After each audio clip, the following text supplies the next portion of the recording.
नमस्ते। आज हम बात करने वाले हैं एसिड रिफ्लक्स के बारे में।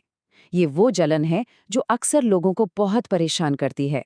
तो आज का हमारा मकसद है कि इस पूरी उलझन को सुलझाया जाए और ये समझा जाए कि इसे आखिर मैनेज कैसे कर सकते हैं। ये एक ऐसा सवाल है जो शायद कई लोगों के मन में आता होगा। खाने के बाद छाती में जो जलन का एहसास होता है वो है तो एक आम अनुभव, पर इसके पीछे की साइंस क्या है? चलिए इसे थोड़ा और गहराई से समझते हैं। तो सबसे पहले ये जानना बहुत ज़रूरी है कि एसिड रिफ्लक्स के संकेत क्या होते हैं, क्योंकि किसी भी प्रॉब्लम के सॉल्यूशन की तरफ पहला कदम उसके लक्षणों को पहचानना ही होता है। तो क्या इनमें से कोई लक्षण जाना पहचाना सा लग रहा है? जैसे मान लीजिए बार बार एसिडिटी हो रही हो, या फिर खाना खाते ही छाती या गले में जलन शुरू हो जाती हो। कुछ लोगों को ना पेट फूलने की शिकायत भी रहती है, या फिर सुबह उठते ही मुंह में खट्टा सा स्वाद महसूस होता है। अगर ये सब लंबे वक्त से चल रहा है तो समझ लीजिए कि इस पर ध्यान देने का टाइम आ गया है। अच्छा, तो अब जब हमने लक्षणों को पहचान लिया है तो चलिए ये समझते हैं कि एसिड रिफ्लक्स असल में है क्या, और ये पेट की जो दूसरी आम समस्याएं होती हैं उनसे अलग कैसे है। अक्सर ना लोग एसिड रिफ्लक्स और गैस्ट्रिक प्रॉब्लम्स को एक ही मान लेते हैं, लेकिन इनमें फर्क है। एसिड रिफ्लक्स में होता ये है कि पेट का एसिड वापस खाने की नली में आ जाता है, जिससे जलन होती है। जबकि जो नॉर्मल गैस्ट्रिक समस्याएं हैं, उनमें आमतौर पर पेट फूलना या भारीपन जैसा महसूस होता है। और जब यही एसिड रिफ्लक्स बार बार और बहुत गंभीर तरीके से होने लगता है तो इसे GERD या GERD कहा जाता है। ये सिर्फ कभी-कभी होने वाली जलन नहीं है, बल्कि एक प्रॉपर मेडिकल कंडीशन है जिस पर ध्यान देना बहुत जरूरी हो जाता है। तो फिर इसकी असली जड़ कहाँ है? देखिए, ज्यादातर मामलों में वजह हमारी लाइफस्टाइल में ही छुपी होती है। हम क्या खा रहे हैं और हमारी रोज की आदतें कैसी हैं, ये दोनों ही इसमें एक बड़ा रोल प्ले करते हैं। और ये एक तरह से अच्छी खबर भी है, क्योंकि इसका मतलब है कि इसे कंट्रोल करने की पावर काफी हद तक हमारे अपने हाथों में है। तो सवाल ये है कि हम इसके लिए कर क्या सकते हैं। अच्छी बात यह है कि कुछ बहुत ही आसान से कदम हैं जो फौरन राहत दे सकते हैं। अगर कभी अचानक से सीने में तेज जलन महसूस हो तो घबराने की बिल्कुल जरूरत नहीं है। कुछ ऐसे कदम हैं जो तुरंत उठाए जा सकते हैं और जो इस बेचैनी को कम कर सकते हैं। ये उपाय सेफ भी हैं और असरदार भी, और पेट को शांत करने में मदद करते हैं। देखिए, हमारी डाइट और लाइफस्टाइल, ये दोनों चीजें ना बहुत बड़ा फर्क डाल सकती हैं। मतलब एक तरफ तो वो आदतें हैं जिनसे हमें बचना चाहिए, जैसे कि बहुत ज्यादा तला हुआ मसालेदार खाना या फिर देर रात को खाना।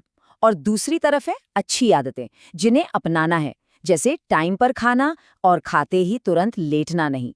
सीधी सी बात है, ये एक सिंपल सा रोड मैप है बेहतर महसूस करने का। पर हाँ, कभी-कभी घरेलू नुस्खे और लाइफस्टाइल में छोटे-मोटे बदलाव ही काफी नहीं होते। ये पहचानना भी बहुत जरूरी है कि किसी एक्सपर्ट की मदद लेने का सही समय कब आता है। ये एक बहुत ही जरूरी सवाल है। हम ये कैसे पता करें कि ये जो हो रहा है वो सिर्फ एक मामूली बेचैनी है या फिर किसी गंभीर समस्या का इशारा? इस फर्क को समझना हमारी सेहत के लिए बेहद जरूरी हो सकता है। यहाँ कुछ गंभीर चेतावनी वाले संकेत दिए गए हैं जिन्हें बिल्कुल भी नजरअंदाज नहीं करना चाहिए। अगर इनमें से कोई भी लक्षण महसूस हो तो सबसे अच्छा यही है कि फौरन डॉक्टर से सलाह ली जाए।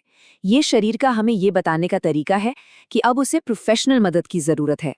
एक बात याद रखिए, अगर एसिडिटी की प्रॉब्लम बार बार लौट कर आ रही है तो ये एक क्रॉनिक यानी कि पुरानी स्थिति का संकेत हो सकती है। इसका मतलब ये है कि इसे लंबे समय तक मैनेज करने और लाइफस्टाइल में सही बदलाव लाने की जरूरत है, और वो भी अक्सर किसी एक्सपर्ट के गाइडेंस में। और जब एक्सपर्ट केयर की बात आती है तो एक होलिस्टिक यानी कि एक समग्र दृष्टिकोण सबसे असरदार होता है। चलिए देखते हैं कि आज की मॉडर्न मेडिकल साइंस में इसका क्या मतलब है। और देखिए, जब एक्सपर्ट केयर की बात आती है ना, तो एक्सपीरियंस, अनुभव बहुत मायने रखता है।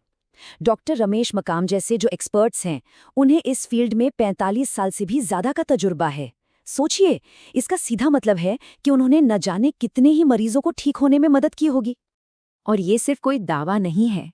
HN रवि कुमार जैसे मरीजों के अनुभव खुद इस बात की गवाही देते हैं। वो कहते हैं कि वे डॉक्टर मकाम के कुशल हाथों और उनके केयरिंग नेचर के लिए बहुत शुक्रगुजार हैं। ये विश्वास और भरोसे का एक बहुत ही मजबूत सबूत है।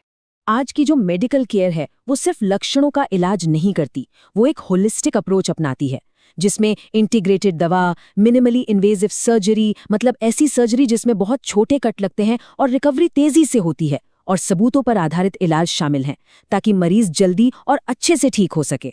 तनुश्री का मामला इसका एक और जीता जागता उदाहरण है। उनकी रिकवरी इस बात का पक्का सबूत है कि जब GERD जैसी कॉम्प्लेक्स समस्याओं के लिए एक होलिस्टिक और इंटीग्रेटेड तरीका अपनाया जाता है तो रिजल्ट कितने शानदार हो सकते हैं। तो आखिर में ये सवाल हम सबके लिए हैं। हमारा शरीर हमें लगातार सिग्नल भेजता है। अहम सवाल ये है कि क्या हम उन्हें सुनने और समझने के लिए वक्त निकाल रहे हैं? अपनी सेहत पर ध्यान देने की शुरुआत असल में यहीं से होती है।